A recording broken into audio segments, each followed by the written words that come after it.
함께 기도하겠습니다. 거룩하시고 사랑이 풍성하신 고마우신 아버지 하나님, 우리의 영혼을 죄악 가운데서 구원하여 주심을 감사합니다. 세상에 아무런 소망 없이 살아가던 우리에게 영원한 천국의 소망을 또 베풀어 주심을 감사드립니다. 교회를 통해서 역사의 마지막 시대에 복음의 역사가 중단 없이 일어나게 하심 또한 감사드립니다. 오늘 하루도 하나님의 은혜 가운데에서 귀한 하루를 또 출발할 수 있도록 허락하시고, 또 이렇게 주님께서 피로 사신 형제자매님들을 말씀 앞으로 불러주셔서 말씀과 함께 교제를 나눌 수 있는 은혜로운 시간 갖게 하심을 참으로 감사드립니다. 우리 마음을 너무나 잘 아시는 하나님께서 이 시간 우리 마음속에 필요한 말씀 내려주시기를 간절히 원합니다. 말씀을 주실 때에 그 말씀을 우리 마음속에 깊이 새기고 그 말씀에 순종하고자 하는 마음으로 살아가기를 원합니다.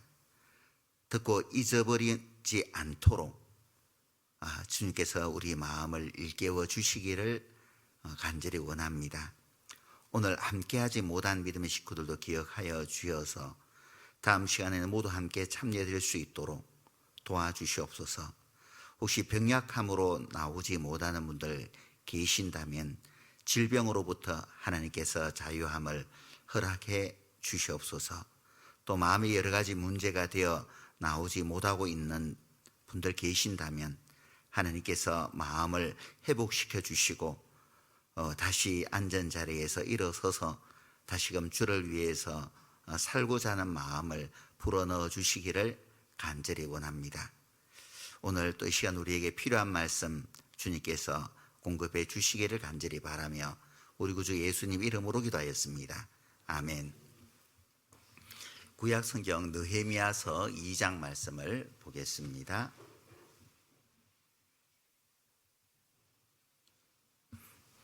구약 성경 느헤미야서 2장입니다.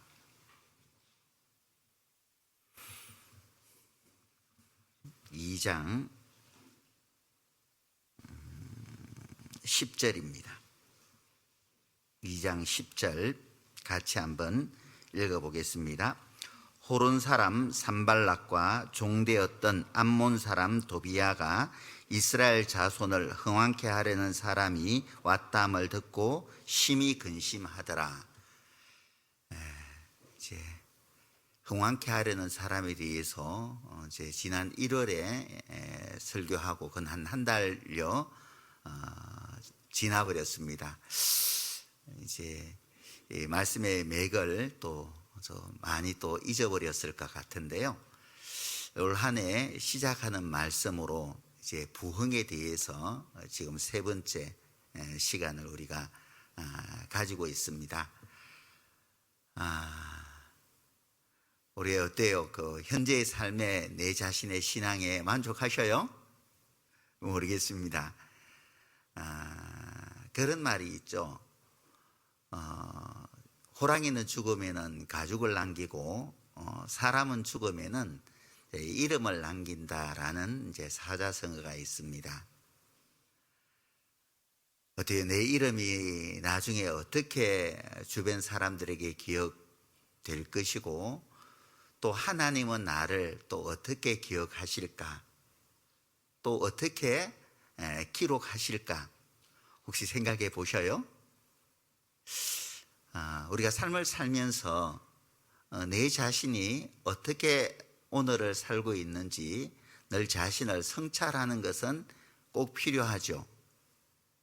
학생들도 공부를 하지만은 학기 중에 시험을 한번 치잖아요. 중간고사도 있고 기말고사도 하는데 내 직업 학업 성취도가 어느 정도에 있는지를 테스트하는 거죠. 부족하면은 좀 더 열심히 해야 되겠구나. 그것을 깨우쳐 주도록 하기 위해서 시험을 치릅니다. 또 아무런 생각이 없는 학생들은 아무런 반응이 없어요. 잘 치든 못 치든 시험을 잘 보든 못 보든 전혀 관심이 없습니다. 그냥 시험을 쳤다는 것으로 족한 거죠. 그렇게 된다면 어떤 발전은 없지 않겠습니까? 우리 삶을 살아가는 것도 마찬가지라 생각을 합니다. 내 삶의 현 주소를 전혀 살펴보지 않고 그냥 시간의 흐름에 내 자신을 맡겨버린다면 아무런 삶의 발전도 없을 겁니다. 우리 신앙도 마찬가지라고 생각합니다. 내 신앙의 현 주소가 어느 정도인지를 모른다면 더 이상 신앙의 발전은 이루지 못하리라 생각을 합니다. 역사의 마지막 시대에는 참으로 온전한 믿음을 가진 사람들을 보기 힘든 시대라고 성경은 말씀을 하고 있습니다. 자, 그렇다면 나는 이렇게 살 것인지, 이렇게 살다가 주님 앞에 갈 것인지, 아니면은 뚜렷한 족적을 남기고 주님 앞에 갈 것인지. 서양 사람들은 나름대로 어떤 일을 성취하기 위해서 부단히 노력하죠. 지금은 이제 4월 10일에 정치인들 분주한 날이죠. 국회의원 선거하는 그런 날입니다. 신문이나 방송에서 계속 이제 연일 이제 시끄럽게 이제 보도하고 있잖아요. 나름대로 자기의 꿈을 오랜 시간 동안 준비했었던 그 꿈을 이루기 위해서 얼마나 바쁘게 또 노력을 합니까?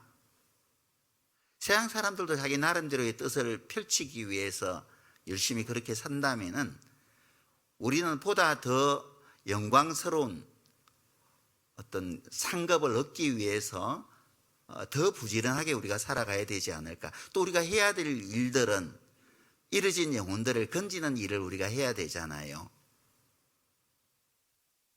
우리 주변에 아직도 하나님의 사랑과 은혜를 깨닫지 못한 채 죽어가는 영혼들은 정말 많이 있는데 우리가 한가롭게 아무런 생각 없이 하루하루를 살아간다면은 나중에 내 자신의 삶을 되돌아보면서 내 자신에게도 엄청 실망하게 될 것이고 주님 앞에 서게 되었을 때 또 주님 앞에서 아무런 할 말도 없겠죠. 주님 앞에 서게 되었을 때 주님이 우리에게 물을 거예요. 나는 너를 위하여 몸버려 피를 흘렸지만은 너는 이 땅에 살면서 나를 위해서는 무엇을 했느냐? 고린도후서 5장 15절에 보면은 그가 우리를 위해서 자신을 주심은 산자들로 하여금 다시는 저희 자신을 위하여 살지 않고 오직 저희를 대신하여 죽었다가 다시 사신 자를 위하여 살게 하려 함이라. 주님께서 우리를 위해서 자신을 아낌없이 내어주신 이유는 산자들로 하여금 하나님의 은혜로 구원받은 우리로 하여금 다시는 저희 자신을 위하여 살지 않고 나를 위하여 살지 않고 오직 저희를 대신하여 죽었다가 다시 사신 자, 주님을 위해서 살도록 하기 위해서 나를 구속해 주셨다고 말씀을 하고 계셔요. 지금까지의 구원받기 이전에 우리의 삶은 주님 앞에 계산될 것 없습니다. 내가 내 육신을 위해서 살았던 삶은 주님 앞에 갔을 때 아무런 계산될 것 없어요. 오직 하나님을 위해서 산 것만, 영원한 것을 위해서 살았던 것만 계산되는 거잖아요. 그죠? 자, 그렇다면 우리는 좀 더 지혜로워질 필요가 있습니다. 좀 더 이제 역사의 마지막 때에 주변 사람들이 나를 알아주거나 인정하거나 내 자신의 명예가 지금 높여져 있거나 그렇게 되어 있지 않다면 우리 세상에서 또 잘나봐야 결국은 조금 있다가는 사람들에게 잊혀지지 않겠습니까?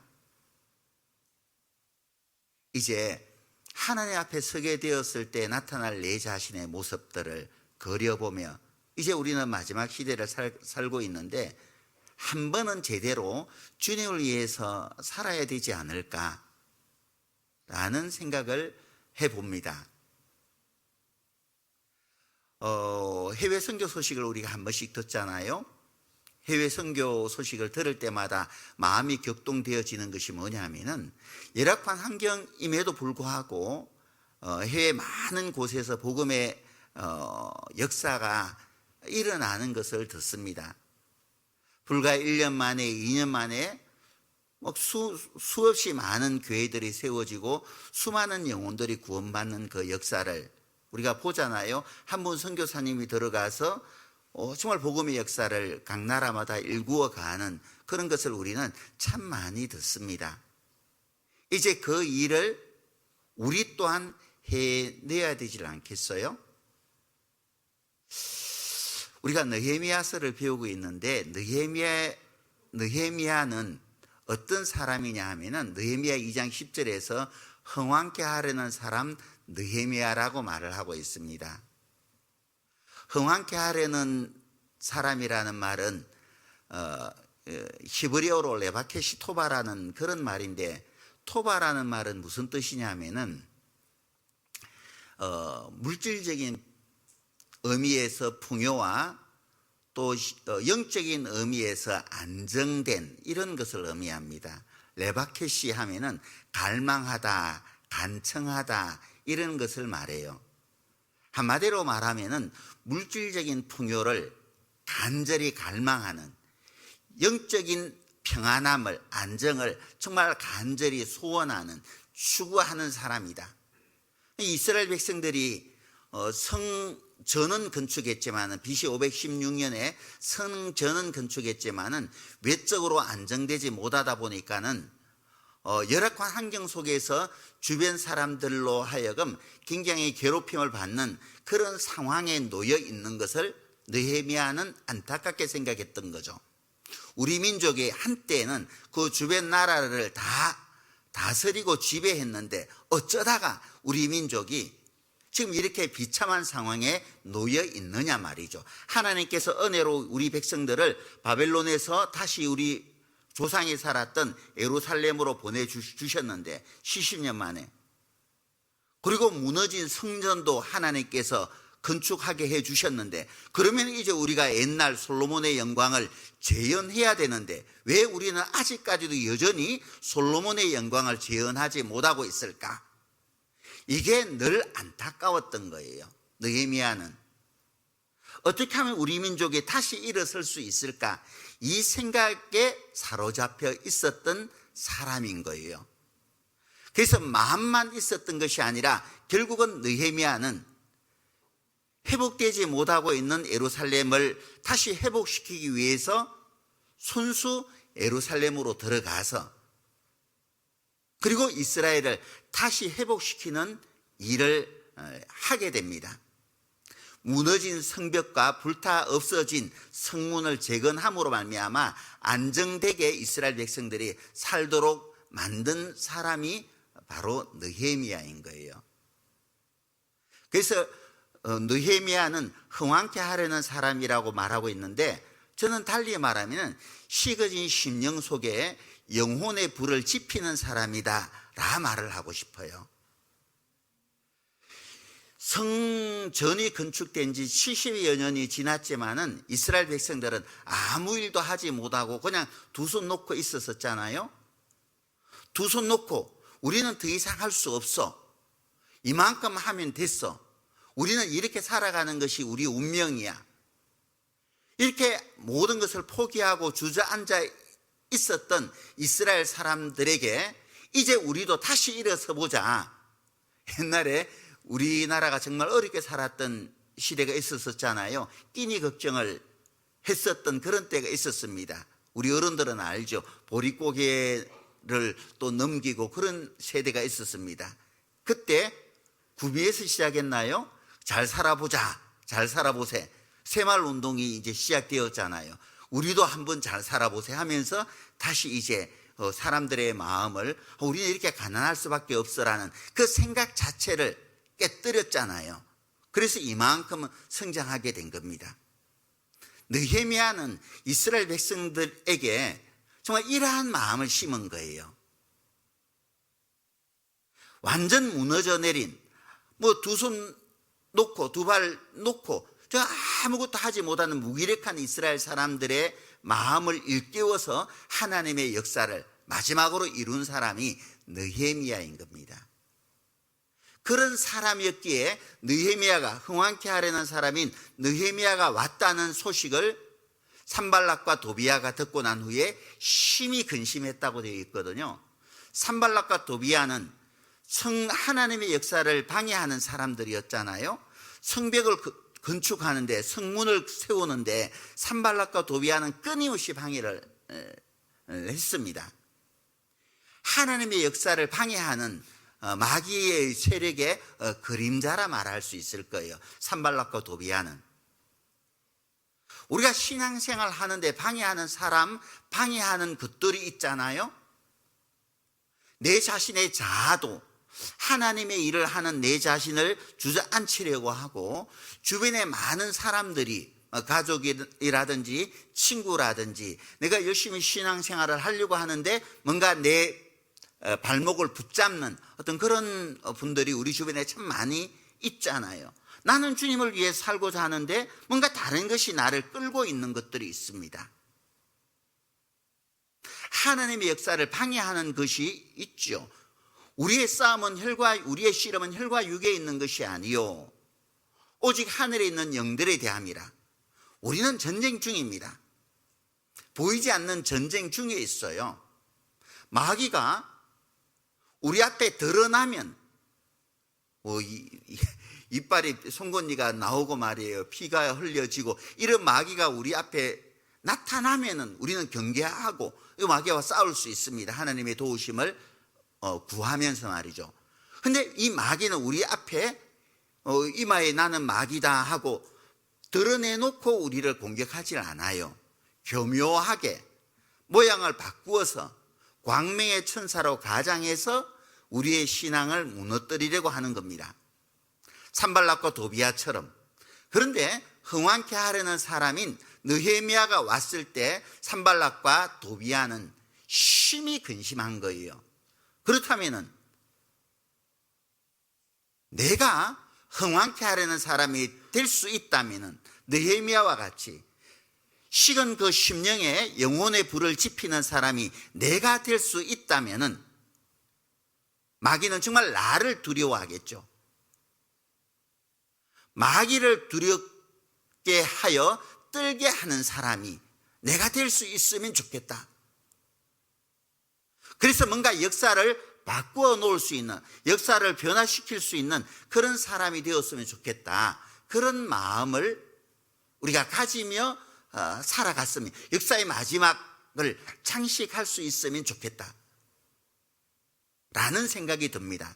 우리 한 사람 한 사람이 흥왕케 하려는 사람이 되기를 갈망할 때에 교회를 통해서 어떤 역사가 일어날지 그것은 아무도 예측할 수가 없죠. 성령의 역사는 바람이 부는 것과 같다 말씀을 하고 있잖아요. 바람이 임의로 불어서 어디에서 와서 어디로 가는 것을 알 수 없음 같이 성령의 역사 또한 이와 같다라고 말씀을 하고 있습니다.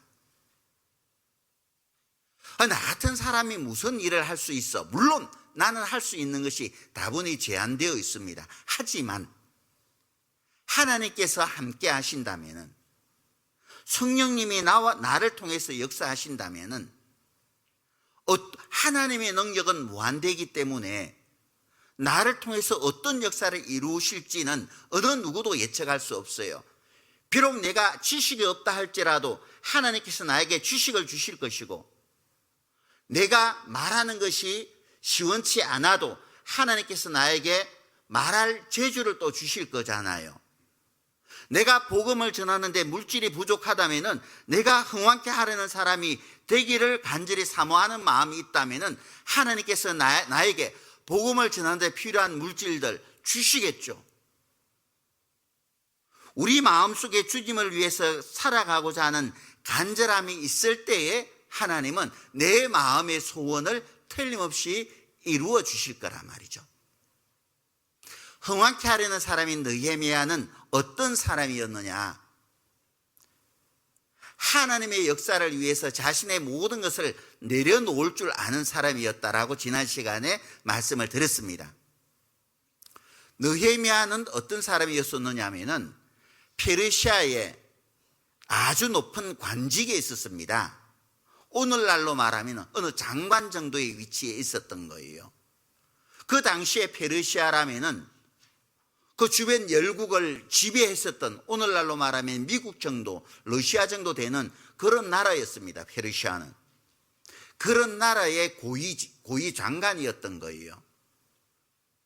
수도에서 평안하게 얼마든지 지낼 수 있었던 그런 사람이었습니다. 하지만 잠자고 있는 이스라엘 백성들을 다시 일깨우기 위해서, 무기력하게 주저앉아 있는 이스라엘 백성들을 일깨우기 위해서 자기의 모든 것을 내려놓고 페르시아에서 그 적막한, 삭막한, 무너진 성벽이 있는 예루살렘으로 떠나잖아요. 그죠? 하나님의 역사를 이루기 위해서 자신의 모든 것을, 기득권을 내려놓을 수 있는 사람이었던 겁니다. 내가 하나님 앞에 흥황케 하려는, 그 식어진 영혼의 불을 지피는 그런 사람이 되기를 원한다면은, 하나님을 얻기 위해서, 하나님의 역사를 이루기 위해서, 그 역사에 내가 참여되기 위해서 모든 것을 내려놓을 수 있는 사람이 되어야 되는 겁니다. 아브라함은 하나님께서 그를 부르셨을 때에 어땠어요? 본토 친척 아비 집을 버렸다고 되어 있잖아요. 자기가 살기 좋은 삶의 터전을 버렸습니다. 버리고 하나님께서 지시하시는 그 땅으로 떠난 거예요. 갈 바를 알지 못하고 그냥 떠난 겁니다. 모세는요, 바로의 공주의 아들이라 칭함을 버려버렸잖아요. 바로의 공주의 아들로서 애굽에서 정말 호화롭게 살 수 있었음에도 불구하고 도망자의 신분이 되어버린 겁니다. 엘리사는 많은 부를 가졌잖아요. 12결이 24마리의 소를 가지고 밭을 갈 정도가 되었으니까. 엘리야가 엘리사를 불렀을 때는요, 모든 것을 버려두고 엘리사는 엘리야를 따랐습니다.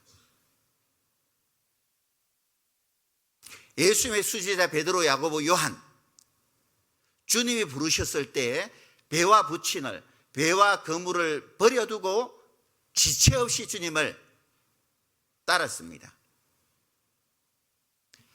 하나님께서 바울을, 죄인 중에 괴수였던 바울을 불렀을 때 바울은 혈육과 의논하지 않고 주님의 부르심에 응답을 했습니다. 우리 주님은 우리의 영혼을 구원하기 위해서 하늘 영광 보좌를 버리셨어요. 버리심으로 무엇을 얻었습니까? 아브라함은 열국의 아비가 되었잖아요. 그죠? 모세는 그를 위해서 얼마나 하나님께서 영원한 영광으로 상급을 쌓아 놓으셨겠습니까? 상주심을 바라보고 모든 것을 모세는 버려버렸다고 되어 있습니다. 엘리사는 버림으로 말미암아 엘리야의 영감을 갑절이나 받았죠.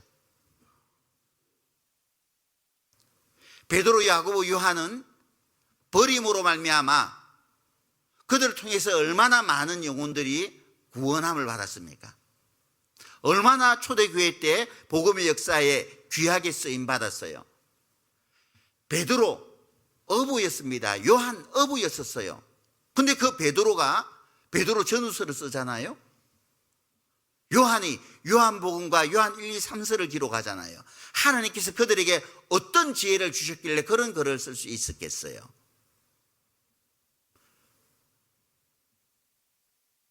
바울, 버림으로 말미암아 신약 14권을 기록했잖아요. 이방인의 사도라는 영광을 누리게 된 겁니다. 우리 주님은요, 하늘 영광 보좌를 버림으로 말미암아 오늘 우리를 얻으셨잖아요. 내가 버려야 될 것이 뭐가 돼 있겠어요? 아브라함이 버렸던 것만큼 클까요? 모세가 버릴 만큼 내가 지금 버려야 될 것이 크다 말할 수 있을까요? 엘리사가 버렸던 것만큼 내가 버려야 될 것이 더 크다 생각할 수 있어요? 내가 주님을 위해서 다른 박질 하는데 뭔가 거추장스러운 것이 있다면은 내려놓는 거예요. 그것이 무엇이 되었든 간에 내려놓을 때에 우리는 더 많은 것을 얻을 수 있다는 겁니다. 내려놓지 못하기 때문에 하나님의 은혜를 받지 못할 뿐만 아니라 하나님의 역사에 참여되지 못하고 있는 거예요. 하지만 내려놓는 순간 정말 내가 감당할 수 없는 하나님의 능력과 은혜를 공급받는 것을 나는 경험할 수 있을 겁니다. 버릴 때 우리는 흥황케 하려는 사람이 될 수 있는 거예요. 버리지 못함으로 하나님의 역사에 참여되지 우리는 못하는 겁니다. 흥황케 하려는 사람인 느헤미야는 발은 땅을 딛고 살지만은 마음은 하늘을 바라보며 살아가는 사람이에요. 소망을 하늘에 두고 살아가는 사람입니다. 느헤미야는 수상궁에 있었지만은 늘 마음은 어디를 향하고 있었어요? 예루살렘을 향하고 있었던 겁니다. 자기 형제 하나니가 돌아오니까 예루살렘 형편을 묻잖아요. 성벽은 회파되고 성문은 불탔다는 그 소식을 듣자 느헤미야 마음은 너무 아팠던 거예요. 자, 내가 이렇게 편안하게 수상궁에 앉아 있는 것이 맞아? 이것이 옳아? 이 생각이 들었던 겁니다. 그러니까 늘 마음이 하나님의 눈이 머무는 예루살렘을 향하지 않았다면 그냥 편안하게 현실의 삶에 안주하며 살지 않았겠어요. 하지만은 현실의 삶에 안주하는 것이 마치 가시방석에 앉아 있는 것처럼 불편했던 거예요. 왜? 늘 예루살렘 소식을 듣고 있었기 때문에 그런 거예요. 우리도 마찬가지죠. 몸은 지금 이 세상에 우리는 두고 있지만은 마음만큼은 하늘을 향하고 있어야 되지 않겠어요?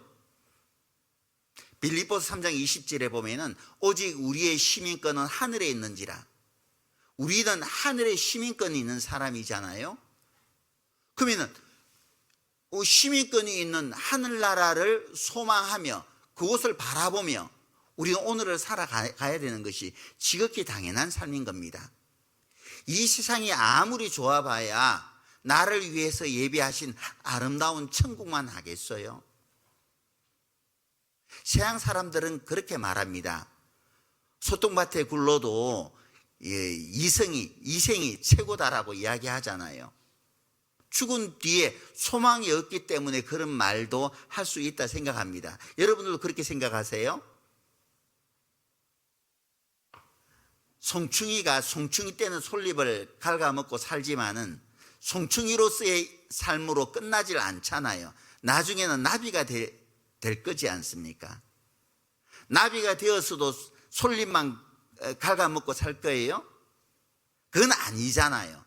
우리는 언젠가는 나비가 될 것이다라는 꿈을 가지고 오늘을 살아야 되지 않겠어요? 비록 내가 오늘은 솔잎을 갉아먹고 살지만은 내일은 내가 맛있는 꿀을 먹을 거야. 그걸 바라보면서 우리는 오늘을 살아가는 것이 지극히 당연한 삶 아니겠습니까? 그러잖아요. 골로새 3장 1절에 보면은 우리가 그리스도와 함께 살리심을 입었다면은 위의 것을 생각하고 땅의 것을 생각하지 말라 그랬어요. 결국 없어질 이 세상에 미련 두지 말라고 말씀을 하시고 있는 겁니다.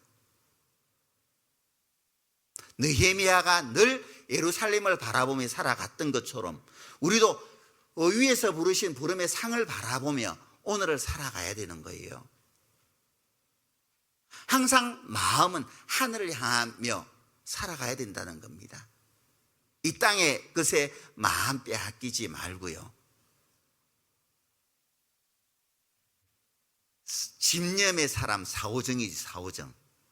사오정은 하나에 꼽혀버리면은 거기서 벗어나지 못한다고 합니다. 사오정이 부식점에 갔어요. 사오정이 좋아하는 메뉴가 있는데 어떤 메뉴 좋아해요? 라면을 좋아한대요. 그래서 주인한테 아줌마 라면 끓여주세요. 오늘 라면 없는데? 그러면 신라면 끓여주세요. 라면 없다니까? 그러면 삼양라면 끓여주세요. 오늘 라면 없다고 하니까? 그러면 너구리로 그러면 끓여주세요. 우리 마음이 있잖아요. 정말 안전하 선하 당신 생각이 아니라 주님 생각, 영원한 것을, 보다 더 가치 있는 것을, 우리의 돌아보는 것은 보이는 것이 아니요 보이지 않는 것이니 보이는 것은 잠깐이요 보이지 않는 것이 영원합니다 라 말씀을 하셨으니 정말 보이지 않는 것을 바라보면서 오늘을 사는 겁니다. 세상이 아무리 재밌어도요, 어린 아이들이 노는 소꿉장난에 불과한 거예요. 소꿉장난 하다가 저녁이 되면 다 두고 가야 되잖아요. 그렇죠?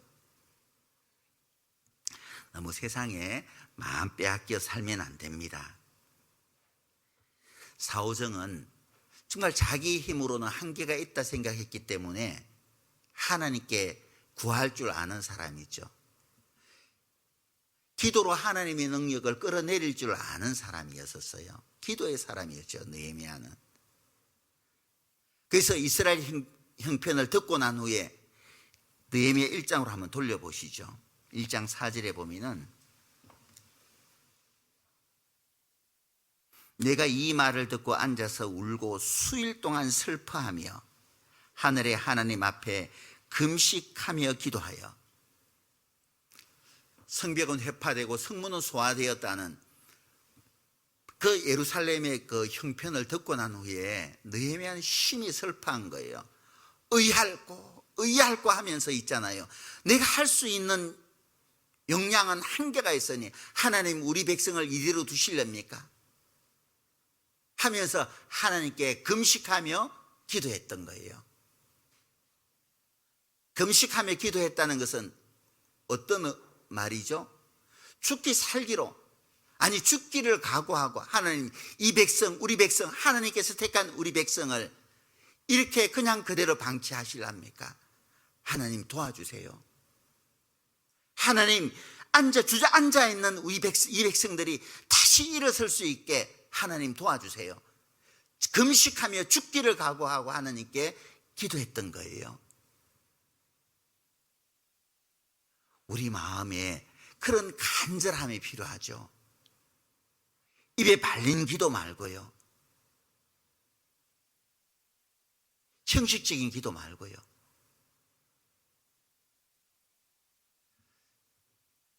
새 몸보다는 날개가 큽니다. 날개는 크고 무거워요. 하지만 그 날개의 힘으로 새는 하늘을 날아갈 수가 있죠. 그렇죠? 범선에서 돛은 참 큽니다. 하지만 그 큰 돛, 그 추장스럽게 보이는 그 돛을 이용해서 그 바람을 타고 배는 항해할 수 있습니다. 비행기의 날개는 거추장스럽게 크게 보여도 그 날개를 의지해서 비행기는 하늘을 날아갈 수가 있습니다. 시계추가 커요. 저 시계추가 너무 크기 때문에 거추장스럽게 보인다 해서 시계추를 떼어내는 순간 어때요? 시계는 멈추어져 버리죠. 기도도 마치 이와 같습니다. 성도들은, 구원받은 그리스도인들은 아무리 피곤하고 지쳐도 기도하는 것을 멈추지 말아야 됩니다. 왜냐하면 구원받은 그리스도인들은 기도의 힘으로 살아갈 수 있기 때문에 그래요. 그래서 우리 주님도 쉬지 말고 기도하라고 말씀을 하고 계시는 거죠. 기도는 우리가 멈출 수 없는 거예요. 왜? 그 힘으로 오늘 하루하루를 우리가 살아가는 것이기 때문입니다. 느헤미야는 금식하며 기도했는데 처음 무엇부터 기도했냐면은 처음은 정말 자기 민족의 죄부터 먼저 하나님 앞에 그대로 내어놓습니다. 느헤미야 1장 6절에 보면은요, 이제 종이 주의 종 이스라엘 자손을 위하여 주야로 기도하오며 이스라엘 자손의 주 앞에 범죄함을 자복하오니 주는 귀를 기울이시며 눈을 여시사 종의 기도를 들으시옵소서. 나와 나의 아비 집이 범죄하여 주를 향하여 심히 악을 행하여 주의 종 모세에게 주께서 명하신 계명과 율례와 규례를 지키지 아니하였나이다. 우리 백성이 왜 이러한 상태에 놓이게 되었는지, 우리가 하나님 앞에 너무나 큰 죄를 지었기 때문입니다. 우리 죄를 사해 달라고 그들의 죄를 먼저 주님께 고백하고 있는 거예요. 우리가 기도할 때 우리 죄를 먼저 고백하는 것처럼 말이죠. 죄가 있으면은 하나님 앞에 나아갈 수가 없잖아요. 그렇죠? 예레미야 5장 25절에 보면은 너희 죄가 하나님께로부터 너희에게 오는 모든 좋은 것을 막아버렸다고 말하고 있습니다. 시편 66편 18절에 보면은 우리 마음속에 죄가 있으면 하나님께서 듣지 않으신다라 말씀을 하셨어요. 그래서 하나님과 나 사이를 가로막고 있는 그 죄를 먼저 우리는 자세히 보고 그 죄를 하나님 앞에 자복하는 겁니다. 그래서 요한일서 1장 8절에 보면 만약 우리가 죄 없다 하면 스스로 속이고 진리가 너희 가운데 거하지 아니하거니와, 그래요. 우리는 아직까지 죄성이 남아있기 때문에 삶을 살아가면서 죄로 내 자신을 더럽힐 수 있다 이거예요. 근데 그 죄를 방치하지 말라는 겁니다. 그 죄를 먼저 처리하라는 거예요. 그래서 요한일서 1장 9절에 보면은 만일 우리가 우리 죄를 자백하면 저는 미쁘시고 의로사 우리 죄를 사하시며 모든 불의에서 우리를 깨끗게 하실 것이요, 그렇게 말씀을 하셨잖아요. 죄가 있으면은 하나님 앞에 나아갈 수가 없으니 그 죄를 먼저 처리하라는 겁니다. 그 처리하기 위해서 우리는 자백을 하는 거예요. 관계 회복을 위해서 자백을 하는 것이다 라고 우리는 말씀을 통해서 배웠습니다. 그래서 요한일서 1장 9절에는 그 죄를 자백하라는 거예요. 자백하라는 겁니다. 1904년에 영국의 웨일즈라는 지역에 큰 부흥이 일어났습니다. 이반 로버트라는 사람이 그 부흥 운동을 일으켰다고 하는데요. 그 웨일즈라는 지역이 원래 그 탄광촌이었습니다. 탄광촌이었었는데 탄광촌이 되다 보니까 술집도 많고요, 당구장도 많고 극장이라든지 경마장이라든지 이런 것이 절비했다고 합니다. 교도소에는 죄수로서 가득 차고요. 근데 이반 로버트라는 사람이 하나님의 은혜를 깨닫고 우리 도시가 이렇게 망가져야 되겠습니까? 그래서 몇몇 청년들과 함께 간절하게 하나님께 기도하기 시작했다는 거예요. 하나님, 부흥을 주옵소서. 이 웨일즈에 부흥을 주옵소서. 그렇지 않으면 우리 생명을 하나님께서 취하시옵소서. 옛날에 존 낙스가 스코틀랜드를 하나님께서 나에게 주시든지 아니면 내 생명을 하나님께서 취하시든지 그렇게 기도했던 것처럼 말이죠. 하나님, 우리 이 웨일즈 지역에 부흥을 주시든지 아니면 우리의 생명을 하나님 취하세요. 그렇게 정말 간절하게 기도하기 시작했을 때 한 사람 한 사람이 자기가 짓던 죄에서 물러서더라는 겁니다. 술집들이 하나 둘 문을 닫기 시작하고 당구장들이 문을 닫기 시작하고 극장 경마장이 하나 둘 문을 닫기 시작하더라는 거예요. 그러면서 점점 교도소가 비워져 가고 경찰이 할 일이 없어지더라는 겁니다. 석탄을 실어 나르는 당나귀들을 회초리로 때려가면서 석탄을 끌게 하는데 이제 그 광부들이요, 당나귀들에게 회초리를 대지 않고 당나귀를 끌어안더라는 겁니다. 그 당시에는 당나귀도 성령에 충만했다라는 말이 나올 정도로 뜨겁게 이제 그 웨일즈 지역이 바꿔졌다고 합니다. 우리 시대에도 정말 이러한 것이 필요하지 않을까 싶어요. 주님을 위해서 마땅히 뜨겁게 살아야 될 내 마음이 차갑게 얼음장처럼 식어져 있다면은 이건 뭔가 하나님께서 원하는 것들이 아니잖아요. 내 주변에 사랑하는 사람들이 죽어가고 있음에도 불구하고 나는 아무렇지도 않다. 내 마음은 아무렇지도 않다. 뭔가 그 영혼을 위해서 어떤 감정도 올라오지 않는다면 뭔가 내 마음이 병든 것 아니겠습니까? 이러한 마음들이, 이런 잘못된 마음들이 무너져 내려가야 된다는 거예요. 이를 위해서 내가 간절하게 하나님께 기도하게 될 때 하나님께서 내 영안을 밝혀주실 거예요. 보이게 될 겁니다. 죽어가는 영혼들이 보이게 될 거예요. 죽어가는 영혼들이 보이게 될 때 내 사랑하는 가족들이 정말 불치의 병에 점점 생명의 불씨가 꺼져갈 때 얼마나 마음이 간절해요. 얼마나 마음이 뜨거워집니까? 눈에 보이니까. 내 사랑하는 사람들의 영혼이 꺼져갈 때 그 영혼이 한 걸음 한 걸음 지옥으로 나아갈 때에 하나님께서 정말 내 닫혀있는 영안을 열어주실 때에 보이게 되는 거예요. 죽어가는 영혼들이 보이게 될 때 마음으로 우리는 하나님께 부르짖을 수 있을 겁니다. 하나님 이리로 내어버려 두시렵니까? 하나님 이 영혼 건져 주셔야 되잖아요. 하나님께 더 간절하게 느헤미야처럼 무릎을 꿇고 금식하며 기도할 수 있을 것이고, 그 기도를 들어주시고 하나님께서 이스라엘 백성들을 다시 일으켜 세워주셨던 것처럼 나를 세워주실 것이고, 그 영혼들을 하나님께서 붙여주실 겁니다. 우리 마음속에 이러한 것이 필요한 거예요. 내가 하나님의 역사에 참여되기를 원한다면 내 마음속에 숨겨둔 죄들을 하나하나 먼저 정리해야 하는 것이 필요합니다. 사무엘상 7장 한번 보시죠.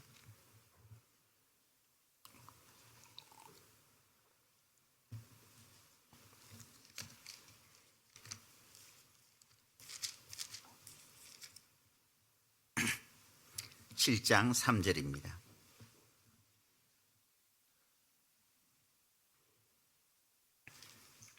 사무엘이 이스라엘 온 족속에게 일러 가로되 너희가 전심으로 여호와께 돌아오려거든 이방 신들과 아스타로스를 너희 중에서 제하고 너희 마음을 여호와께로 향하여 그만 섬기라. 너희를 블레셋 사람의 손에서 건져 내시리라. 이스라엘 백성들이 하나님께 범죄함으로 말미암아 법궤도 한때 빼앗겨 버렸잖아요. 그리고 이제 그들의 힘이 미약하다는 것을 이제 이스라엘 백성들이 깨닫게 된 겁니다. 그래서 하나님께서 이스라엘 백성들을 이제 다시 회복시켜 주려고 하는 거예요. 그래서 이스라엘 백성들에게 다시 너희들이 하나님께로 돌아오려고 한다면 너희 가운데 있는 이방 신들을 다 제하라는 겁니다. 그리고 난 후에 하나님께 돌아오라는 거예요. 우리도 마찬가지죠. 내가 정말 다시 하나님께로 돌아가서 하나님께 쓰임 받기를 원한다면, 이제 나도 느헤미야와 같이 흥황케 하려는 사람이 되기를 원한다면, 내가 아껴 버리지 못하는 숨은 죄들을 하나하나 버리는 겁니다. 버리고 주님께로 나오는 거예요. 너희 죄악이 너희 하나님께로부터 내려오는 모든 좋은 것을 막고 있다고 말씀을 하고 있기 때문에 하나님과 나 사이를 가로막고 있는 그 죄들을 먼저 처리하는 겁니다. 하나 둘 내려놓는 거예요. 우리 은혜 찬송가에 보면은 그런 찬송가가 있죠. 내가 사랑했던 모든 것 내려놓고 내 주 대신 주 앞에 나와. 내가 사랑했던 모든 것들을 주님을 얻기 위해서 내려놓는 거예요. 내려놓고 주님 앞에 나아가서 주님을 얻는 거죠. 내가 사랑했던 모든 것들을 내려놓게 될 때 우리는 주님을 얻게 되는 거예요. 주님의 능력을 얻게 되는 겁니다. 주님께 속한 모든 것을 얻게 되는 거예요. 어떤 것이 지혜로운 선택인지를 우리는 곰곰이 생각해 보아야 합니다. 느헤미야는 기도하는데요, 또 어떻게 기도하냐 하면은 하나님의 말씀에 근거해서 하나님께 기도하는 모습을 우리는 볼 수 있습니다. 느헤미야 1장 다시 돌려보시죠.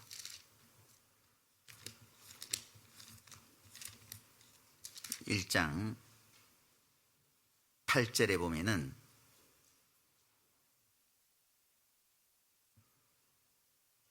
8절에 보면 옛적에 주께서 주의 종 모세에게 명하여 가라사대 만일 너희가 범죄하면 내가 너희를 열국 중에 흩을 것이요 만일 내게로 돌아와서 내 계명을 지켜 행하면 너희 쫓긴 자가 하늘 끝에 있을지라도 내가 거기서부터 모아 내 이름을 두려고 택한 곳에 돌아오게 하리라 하신 말씀을 이제 청컨대 기억하옵소서.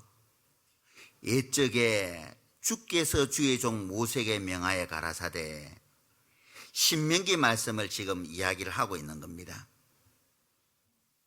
신명기 30장에 하나님께서 모세에게 하신 말씀을 이제 느헤미야는 끄집어내어서 하나님이 옛날에 모세에게 이런 말씀하신 적이 있죠. 우리 백성이 하나님 앞에 범죄하면은 우리 민족을 열국 가운데 흩어버릴 것을 말씀하셨고, 그 흩어진 곳에서 회개하여 하나님께로 돌아오면은 하나님께서 우리 민족을 회복시켜 주신다고 약속하신 것 하나님 기억하시죠?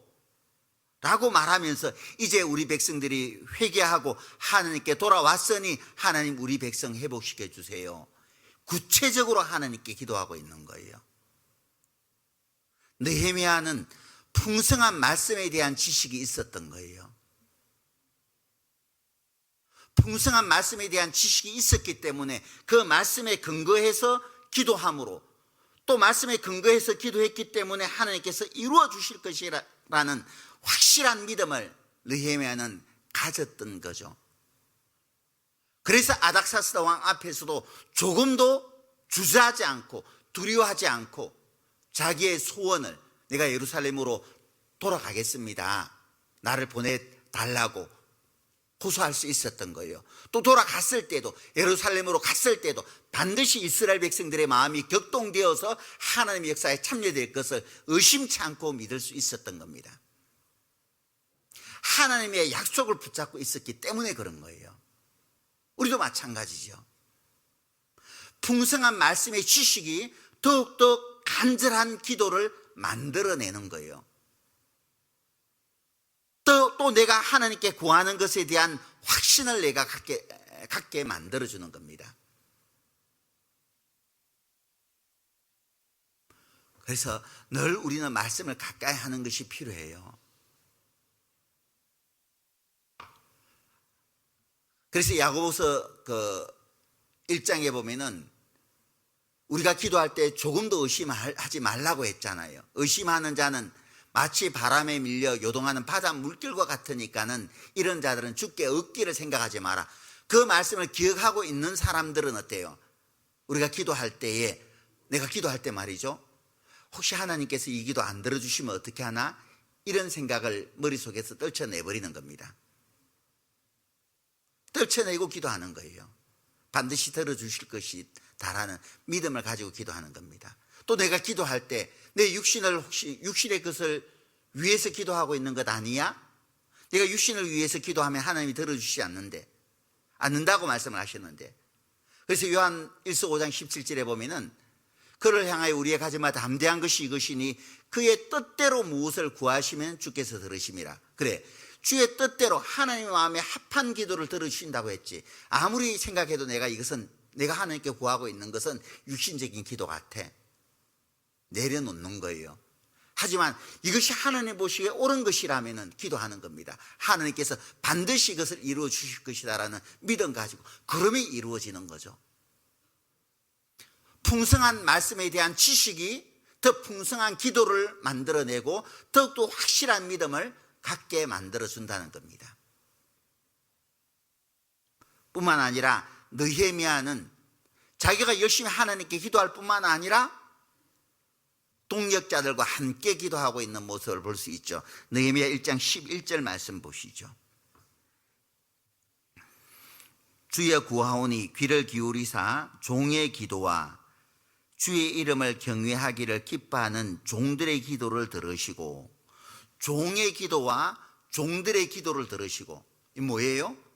느헤미야도 기도하고 주를 경외하는 다른 종들도 함께 이스라엘 백성들의 회복을 위해서 기도하고 있는 것을 볼 수 있습니다. 마태복음 18장 19절에 보면은 두 사람이 땅에서 합심하여 무엇이든지 구하면 하늘에서 하나님께서 저희 기도를 들으신다고 했어요. 그래서 우리는 구역 모임이라든지 조모임이라든지 모두회라든지 이런 시간을 통해서 기도 부탁을 내어놓잖아요. 기도 부탁을 내어놓았을 때 모든 성도들이 함께 합심해서 한 마음으로 그 문제들을, 어려운 문제들을 위해서 기도해 주는 겁니다. 기도할 때 하나님께서 약속대로 그 기도에 응답해 주시는 거예요. 초대교회 때 베드로가 옥에 갇혔을 때에 사도행전 12장 3절에 보면은 교회는 그를 위하여 빌더라.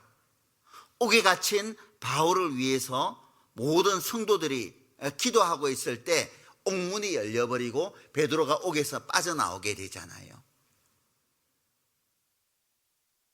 어린 형편에 있는 형제 자매들이 정말 나를 위해서, 나의 가족을 위해서 기도해 주세요 라고 부탁을 했을 때 모든 성도들이 잊지 않고 이를 위해서 기도해 줄 때 하나님께서 역사하셔서 옥문을 열어주시는 겁니다. 그 문제를 풀어주시는 거예요. 에베소서 6장 말씀을 보시겠습니다.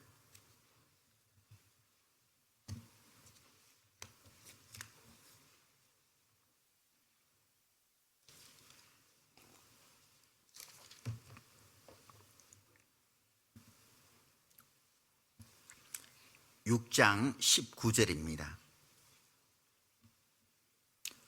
또 나를 위하여 구할 것은 내게 말씀을 주사 나로 입을 벌려 복음의 비밀을 담대히 알리게 하옵소서 할 것이니, 바울이 에베소 성도들에게 부탁을 하는데 나를 위해서 기도해 줄 것은 내게 말씀을 주사 나로 입을 벌려 복음의 비밀을 담대히 알리게 하옵소서. 하나님께서 나에게 말씀을 주사 복음의 비밀을 조금도 많은 사람들 앞에서도 주저하지 않고 담대히 말할 수 있게 해달라고, 기도해달라고 부탁을 하고 있습니다. 우리가 기도할 제목들이 있어요. 잊지 말고 기도해야 될 제목이 있는데, 우리를 대신해서 해외 곳곳에 말씀을 들고 나간 선교사님들이 계시잖아요. 그죠? 주님께서 떠나시기 전에 제자들에게 마지막 미션으로 주신 게 뭐예요? 너희는 가서 만민에게 복음을 전파하라. 가서 만민에게 복음을 마지막 미션인 겁니다. 너희는 가서 모든 족속으로 제자를 삼아 아버지와 아들과 성령의 이름으로 침례를 주고 내가 네게 분부한 모든 것을 가르쳐 지키게 하라. 이것이 마지막 미션이죠. 성천하시기 전에 제자들에게 맡기신 일입니다. 사도행전 1장 8절에 보면은 오직 성령이 너희에게 임하면 너희가 권능을 받고 예루살렘과 사마리아와 온 유대와 땅 끝까지 이르러 내 정이 되리라. 성령이 임하면 예루살렘과 유대와 사마리아와 땅 끝까지 이르러 주님의 정인이 되는 그런 미션을 하나님께서 우리에게 맡기신 거예요. 내가 가야 되지만 나를 대신해서 그분들이 가 계신 겁니다. 가 계신 거예요. 그렇다면은 한 몸이잖아요. 교회는 한 몸인 거예요. 바울이 스데반 죽이고 난 후에 사도행전 9장에 보면은 성성장구에서 다메섹까지 그 예수 믿는 사람을 죽이라는 그 편지를 가지고 가다가 다메섹 도성에서 주님 만나잖아요. 바울을 불러 세워놓고 사울아 사울아 네가 어찌하여 나를 핍박하느냐라고 주님께서 사울을 멈춰 세웠습니다. 바울을 멈춰 세웠어요. 바울은 주님을 만난 적도 없습니다. 만난 적 없잖아요. 근데 주님이 바울을 멈춰 세우면서 사울아 사울아 네가 어찌하여 나를 핍박하느냐? 주님이 지금, 바울은 지금 주님을 핍박한 게 아니라 다메섹에 있는 그 예수님 믿는 사람들을 핍박하기 위해서 가는 중이었던 겁니다. 그러니까 예수님 믿는 사람을 핍박하는 것이 주님을 핍박하는 것이 되는 거예요. 왜? 교회와 주님은 하나니까. 주님은 교회의 머리 되시고 교회는 주님의 몸이니까. 몸을 때리는 게 머리 때리는 것 같은 거 하나니까. 우리는 주 안에서 하나인 거예요. 한 몸에 붙어 있는 지체들인 거예요. 기르기스탄에 가 있든지, 아니면 저 멀리 페루에 가 있든지, 아니면 저 열악한 아프리카에 누군가 가 있든지 간에 우리는 주 안에서 하나인 거예요. 한 몸인 거죠. 비록 내가 페루에 가지 않아도, 내가 비록 기르기스탄에 가지 않아도, 내가 간 것과 마찬가지예요. 하나니까. 나 대신 가 계시니까, 나 대신 수고를 아끼지 않고 있으니까, 나 대신 본토 친척 아비집을 떠났으니까, 나 대신 모든 것을 내려놓고 버리고 떠났으니까, 나 대신 수고를 해주고 있으니까 나는 이곳에서 뭘 해야 되겠어요? 하나님, 풍성한 말씀을 그들에게 주세요. 입을 벌려 복음의 비밀을 담대히 말하게 해주세요. 기도해야 되잖아요. 그들을 위해서 기도하는 것을 우리는 멈추지 말아야 되는 겁니다. 늘 마음속에 담고 위해서 기도하는 거예요. 그것이 진정으로 하나 되었다는 것을 인정하는 믿음의 고백이지 않습니까? 입술로만 하나라고는 누구든지 말할 수 있습니다. 탈무드에 보면은요, 샴 쌍둥이가 하나냐 둘이냐를 어떻게 구분한다고 그러죠? 샴 쌍둥이는 몸은 하나지만은 머리가 둘이잖아요. 하나예요, 둘이에요? 꼬집었을 때요, 한쪽 볼을 꼬집었을 때 이쪽은 웃고 있으면 둘이에요. 이쪽 볼을 꼬집었을 때 이쪽에 있는 머리도 아야 하면 하나예요. 비로소 하나예요. 교회가 하나잖아요. 페루에 가 있으나 기르기스탄에 가 있으나 하나예요. 한 지체가 고통받으면 모든 지체도 함께 고통받는 것이 진정한 하나라는 그런 뜻이잖아요.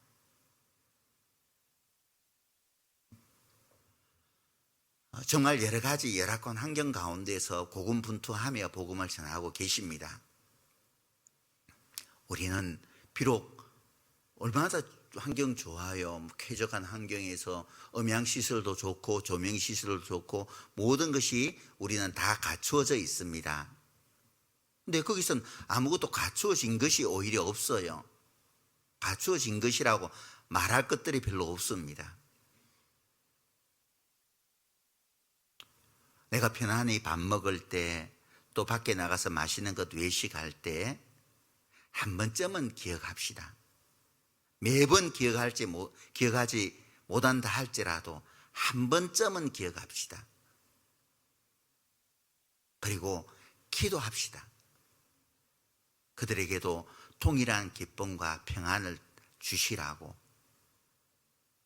그들의 삶에 필요한 것들을 하나님께서 채워주시라고, 더 많은 능력을 주셔서 그들의 수고가 헛되지 않게 해달라고 기도합시다.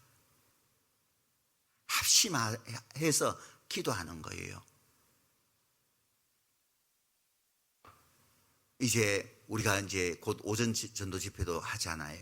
합심해서 기도하는 거예요. 인도한 그 영혼들이 다 구원받을 수 있도록.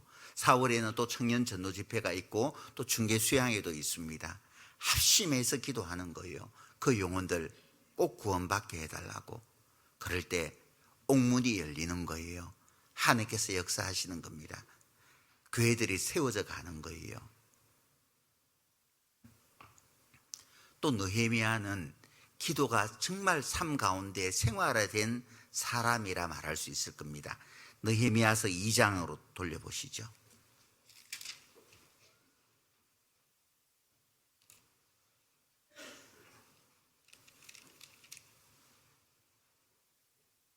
사절에 보면은, 느헤미야 2장 4절에 보면은, 왕이 내게 이르시되 그러면 네가 무엇을 원하느냐 하시기로 내가 곧 하늘의 하나님께 묵도하고 왕에게 고하되 왕이 만일 절개하시고 종이 왕의 목전에서 은혜를 얻었사오면 나를 유다 땅 나의 열조의 묘실 있는 성읍에 보내어 그 성을 중건하게 하옵소서 하였는데 그때 왕후도 왕의 곁에 앉았더라.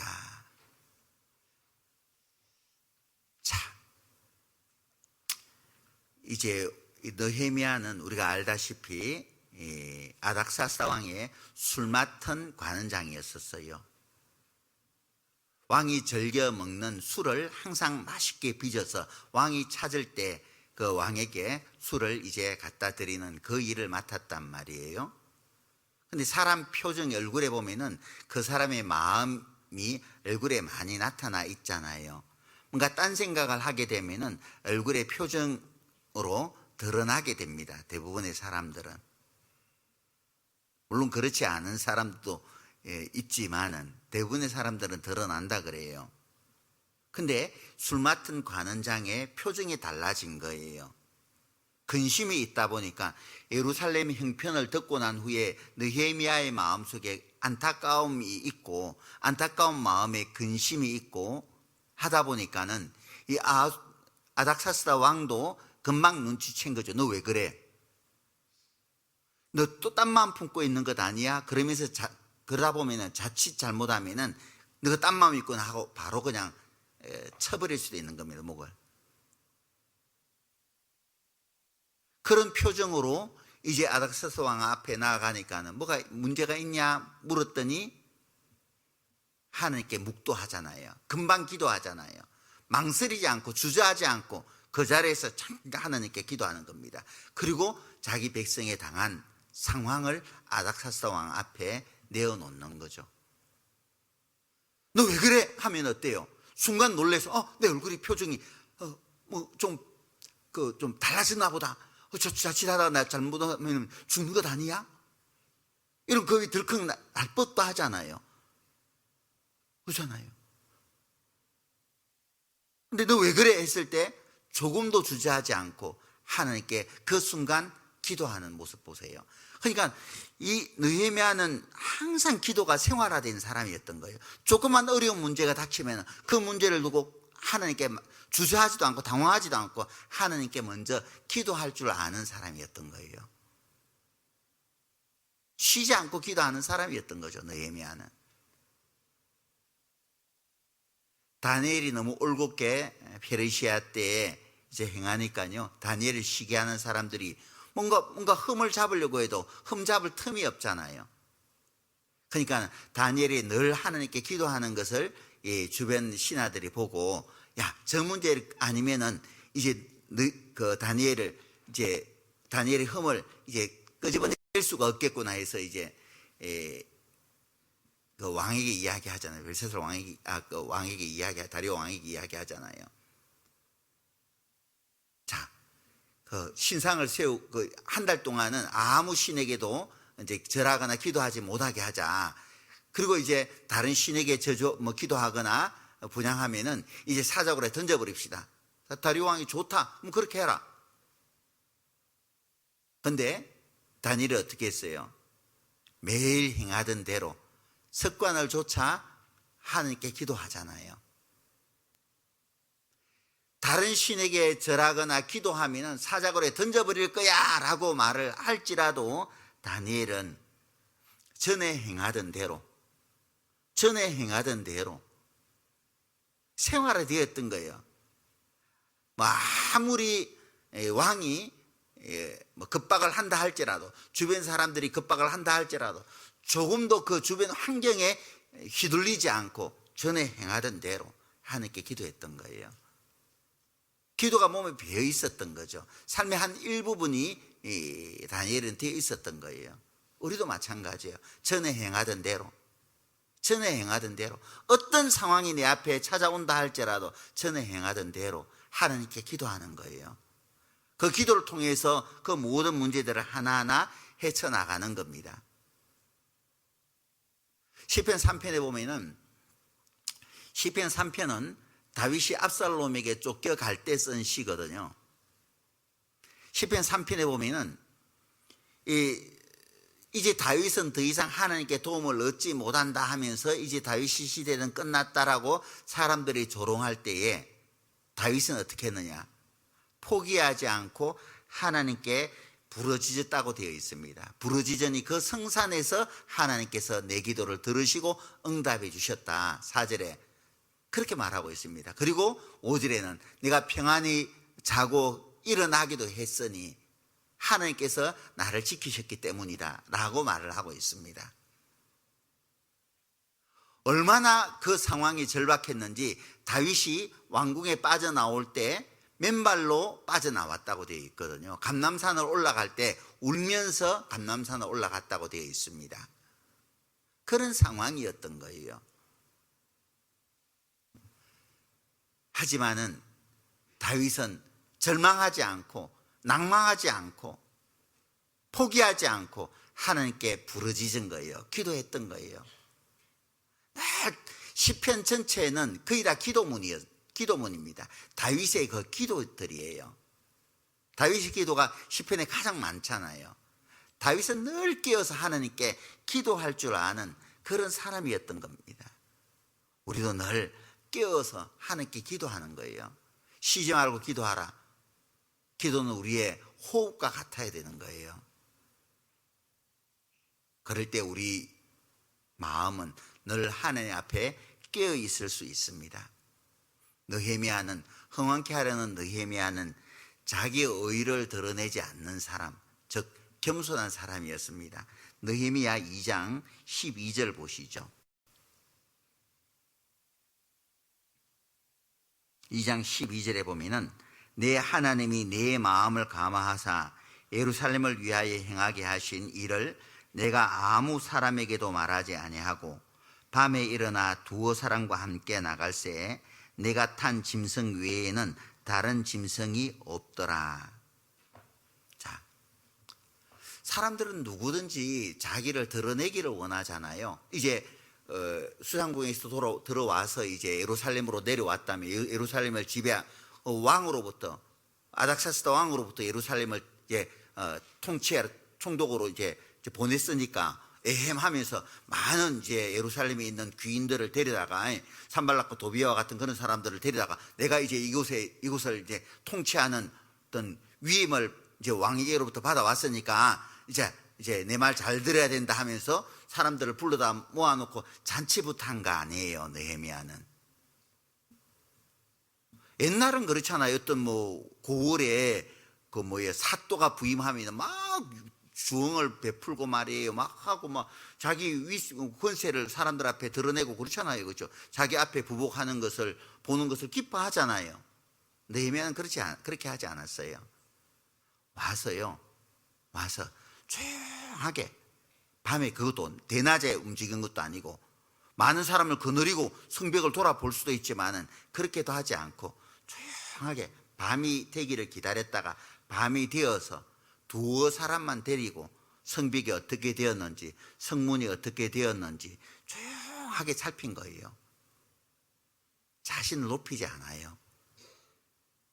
흥황케 하려는 사람은 자기를 드러내지 않는 사람이에요. 마태복음 6장 1절에도 보면은 내 의를 사람들 앞에 드러내지 말라고 하잖아요. 그래서 오른손이 한 일을 왼손이 모르게 하라. 조용하게 묵히 내 자신의 의가 내 자신의 영광이 드러나기보다는 하나님의 영광이 드러나기를 원하는 그 사람이 흥황케 하려는 사람이 될 수 있는 거예요. 하나님께서 쓰시는 사람이 되는 겁니다. 달은 스스로 빛을 내지 못하죠. 발광체인 거예요. 달은 그냥 햇빛을 받아서 캄캄한 지구를 비춰주는 그런 역할에 불과하는 겁니다. 우리는 반사체지 발광체가 아니에요. 나를 통해서 어떤 역사가 일어난다 할지라도 자랑할 것이 아무것도 없어요. 나와 함께 하신 하나님의 능력이 나타난 것뿐인 겁니다. 그래서 시편 115편 1절에 보면 영광을 우리에게 돌리지 마옵소서, 영광을 우리에게 돌리지 마옵소서, 다만 하나님께 돌리시옵소서. 하나님이 받아야 될 그 영광을 내가 가로채서는 안 된단 말이죠.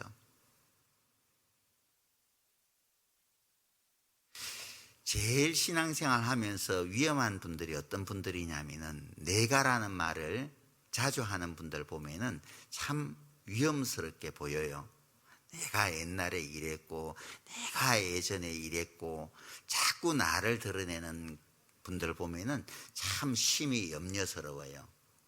내가 한 게 아니라 교회가 함께 한 것이고, 거기에 나는 단지 참여된 것 뿐이거든요. 나를 드러낸다면은 하나님께서 더 이상 나를 사용하지 않으셔요. 사도 바울도 나의 나된 것은 내가 아니라 하나님의 은혜로라. 하나님의 은혜가 오늘 나를 있게 만든 것이지 내가 뭔가 잘해서 지금 이 시간 이렇게 있는 거다 아니에요. 그래서 항상 우리는 먹든지 마시든지 무엇을 하든지 하나님의 영광을 위해서 살아가는 삶이 되어야 됩니다. 겸손으로 허리를 항상 동일 수 있는 사람이 되어야 됩니다. 마음을 높이면은 그 순간 하나님께서 버려버리는 거예요. 교만함은 패망의 선봉이에요. 높아지려고 하지 마세요.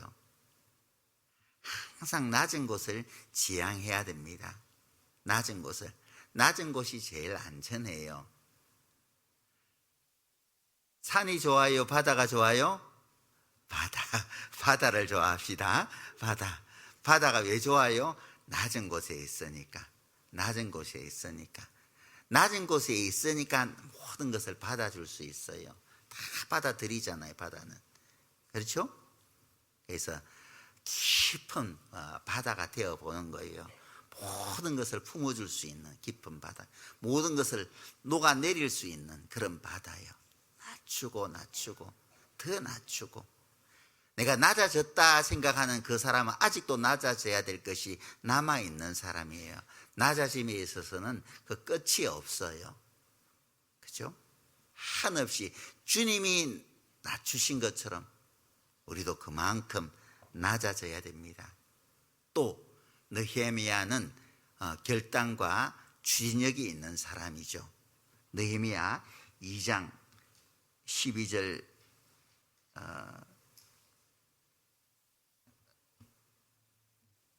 17절 보죠. 17절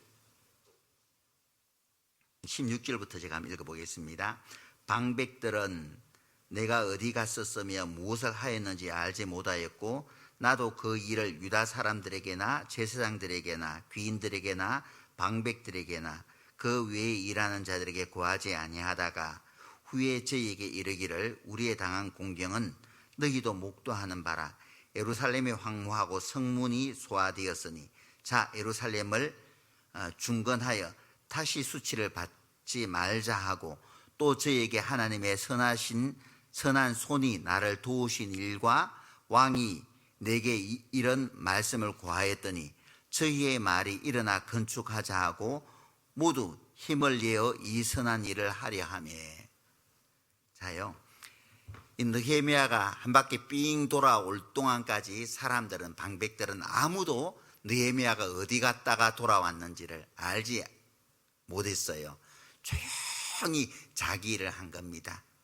자기를 덜쳐내질 않았어요. 느헤미야는 돌아오고 난 후에 정황을 정확하게 살피고 처방을 하잖아요. 자, 우리 민족이 이렇게 환난을 당하고 있는 것은, 공경에 처한 것은 성벽이 회파되고 성문은 소화되었기 때문이다.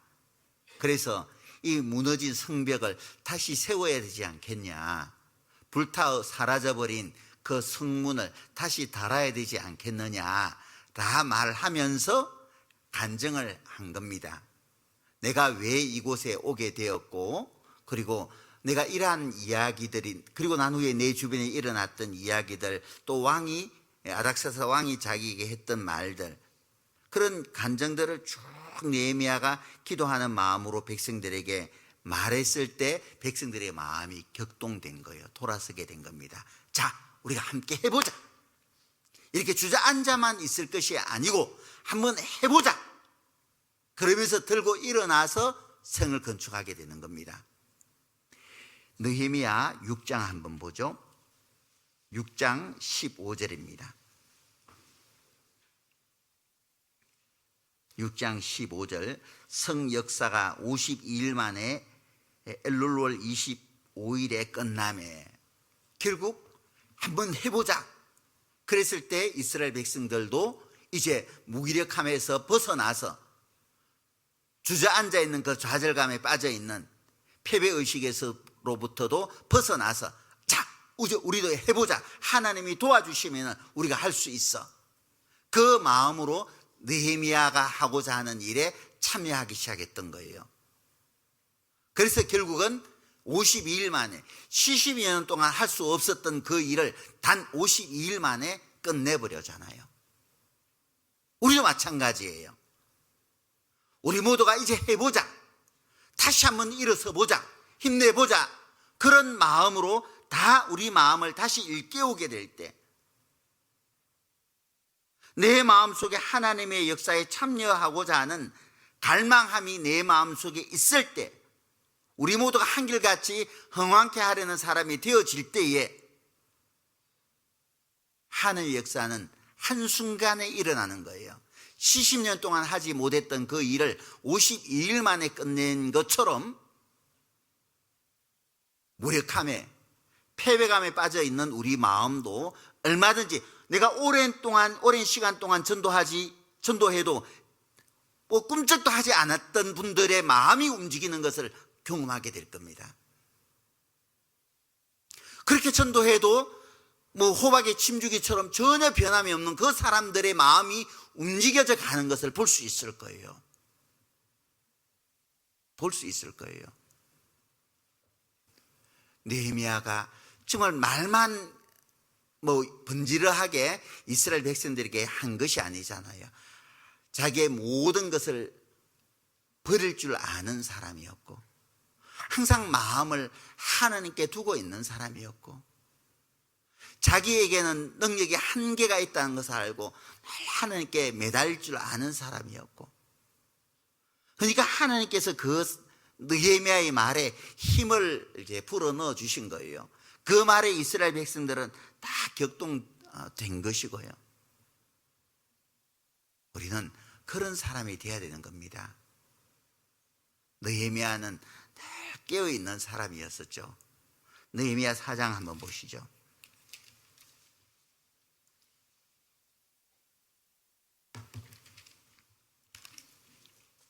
17절입니다. 16절부터 읽겠습니다. 그때로부터 내 종자의 절반은 역사하고 절반은 갑옷을 입고 창과 방패와 활을 가졌고 민장은 유다 온 족속의 뒤에 있었으며 성을 건축하는 자와 담보하는 자는 다 각각 한 손으로 일을 하며 한 손에는 병기를 잡았는데 이제 이 백성들이 함께 모여서 성벽을 세우고 성문을 다는데 한 손에는 일할 도구를 한 손에는 병기를 잡고 있는 거예요.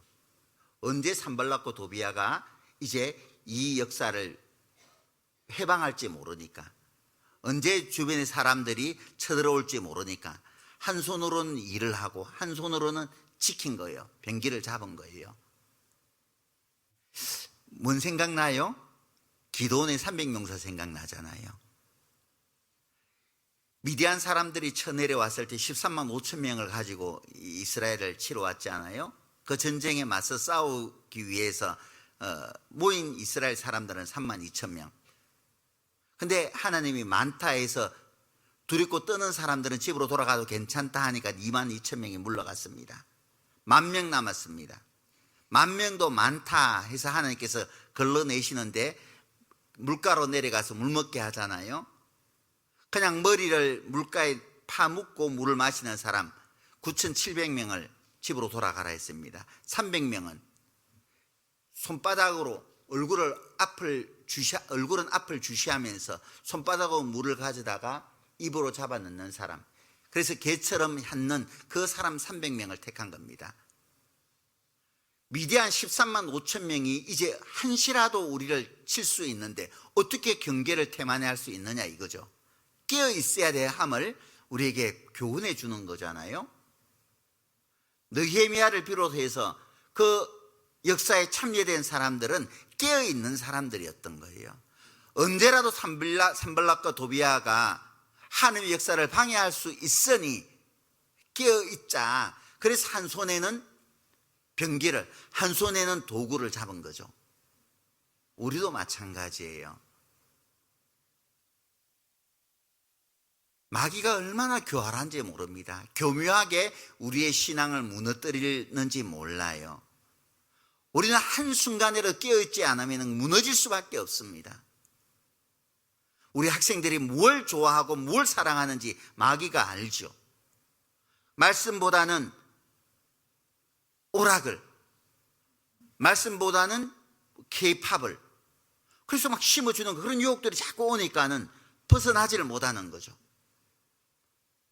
엄마들에게는 말씀보다는 쇼핑을, 말씀보다는 드라마를, 거기 관심이 있다는 걸 알기 때문에 뭐 인터넷 쇼핑몰이, 내가 하필이면 텔레비를 켰는데 쇼핑몰이 쫙 나와요. 그러면 1시간, 2시간 보거든요. 하필이면 텔레비를 켰는데 드라마가, 내가 좋아하는 드라마 나와요. 그러면 드라마 속에 빠져나가거든요. 빠져들어가는 겁니다. 알아요. 형제들은 뭘 좋아하는지 마귀가 알죠. 내 자신의 신앙을 무너뜨리기 위해서 내가 좋아하는 것들, 하나님과 멀어지게 하는 것들을 펼쳐 놓습니다. 마음 멀어지게 만들어 가는 거예요. 깨어있지 않으면은 우리는 아무런 역사 할 수 없어요. 하나님의 역사에 참여 자체가 안 되는 겁니다. 무너지는 거예요. 홍한케 하려는 사람은 늘 깨어있는 사람이에요. 근신하라, 깨어있으라. 너희 대적 마귀가 우는 사자같이 두루다니며 삼킬 자를 찾는다고 말씀하고 있잖아요. 마지막 때 근신하라, 깨어있으라. 우리가 살고 있는 이 시대는 깨어서 정말 열심을 품고 살아야 될 그런 때죠. 그렇게 살아도 우리에게 주어진 시간이 참으로 부족한 때입니다. 하루 24시간이 우리에게는 부족해야 돼요. 왜? 해야 할 일들이 너무 많이 있으니까. 건져야 될 영혼들이 우리 주변에는 아직까지도 너무나 많이 있으니까 해야 될 일은 많은데 다른 일에 내가 하나님께서 나에게 주신 소중한 시간들을, 소중한 물질들을 우리는 허비해서는 안 될 겁니다. 잠깐 후에 다시 오실 주님 앞에 부끄럽지 않은 모습으로 내가 서기를 원한다면, 잘했다 칭찬받기를 원한다면 정말 늘 깨어서 하나님의 역사에 참여되는 그런 사람이 되어야 됩니다. 마귀가 두려워 떠는, 근심하는, 험한케 하려는, 식은 그 영혼의 불을 지피는 그런 사람이 우리가 되어야 될 겁니다. 그렇게 될 때 정말 올 한 해에 구미교회를 통해서 정말 복음의 불씨가 정말 활활 타오르게 될 겁니다. 그 역사에 정말 우리가 참여되고 싶지 않아요? 그런 역사를 내가 봐야 되질 않겠어요? 그렇잖아요. 언젠가인지 모르겠지만은, 하나님, 내년에는 인동에도 교회가 하나 또 분가해서 세워지게 해주시고요. 저 교회 이게 복음이 좀 활발하게 일어나서 우리 고향인 군위에도 교회가 세워지게 해주시고요. 하나님, 이 인근에 성주에도 교회가 세워져야 되는데 아직 성주에도 교회가 없어요. 성주에도 교회가 세워지게 해주세요. 이 교회가 폭발하게 되면은, 우리 교회가 정말 폭발하게 되면은 그런 역사가 왜 안 일어나겠어요? 일어나고 말고요. 안 된다 생각하지 말고 정말 우리 스스로가 주저앉아 있는 이 자리에서 떨쳐버릴 때, 느헤미야를 통해서 정말 내가 흥황케 하려는 사람이 되기를 갈망하는 마음이 일어날 때에 하나님은 우리를 통해서, 나를 통해서 그런 역사를 이루실 것이고, 그런 역사가 일어나기를 나보다 먼저 하나님께서 원하시리라고 생각을 합니다. 한번 제대로 폼나게 마지막 시대를 살아갈 수 있는 우리 모두였으면 합니다. 주저앉아 있지 마시고, 내가 이 나이에 이런 형편, 내가 뭘 할 수 있겠어, 그런 패배의식도 아직 갖지 마시고. 왜요? 내가 어때서요? 내가 하나님의 자녀인데, 하나님의 능력이 나와 함께 있는데, 내가 하나님을 위해서 살고자 하는 마음만 가진다면 하나님이 언제든지 나와 함께 해 주실 것인데 왜 내가 어때서요? 내가 간절히 하나님께 부르짖으면은 그렇게 딱딱한 내 사랑하는 사람들의 마음을 하나님께서 얼마든지 바꿔주실 것인데 말이죠. 왜 안 된다고만, 어렵다고만 생각하세요? 하나님께서 함께 해주신다면 할 수 있거든요. 무슨 말이냐? 믿는 자에게 능치 못할 일이 없다라고 주님께서 말씀을 해주시는데 왜 내가 스스로 안 된다 생각하세요? 자, 끝까지 하나님 의지하고 정말 마지막 시대를 정말 뜨겁게 살아갈 수 있는 우리 모두였으면 합니다. 죄로 인해서 어두워진 이 세상을 정말 복음의 빛으로 밝힐 수 있는 우리였으면 좋겠습니다. 함께 기도하겠습니다. 사랑과 은혜가 풍성하신 고마우신 아버지 하나님, 우리 영혼을 긍휼히 여겨주셔서 피 흘려 구원하여 주신 사랑과 은혜 진심으로 감사드립니다. 식었던 우리 마음에 하나님께서 불을 지펴 주시기를 원합니다. 우리 모두가 흥황케 하려는 사람이 되어서 우리를 통해서 정말 하나님께서 이루시고자 하는 하나님의 복음의 역사를 이 마지막 시대에 정말 힘껏 일으키라 영광 가운데 우리 주님 만나기를 간절히 소원합니다. 아직까지도 우리 주변에 건재될 영혼들이 정말 너무나 많이 계십니다. 그들의 영혼 하나님께서 정말 긍휼히 여겨주셔서 모두가 구원함을 얻을 수 있도록 도와주시옵소서.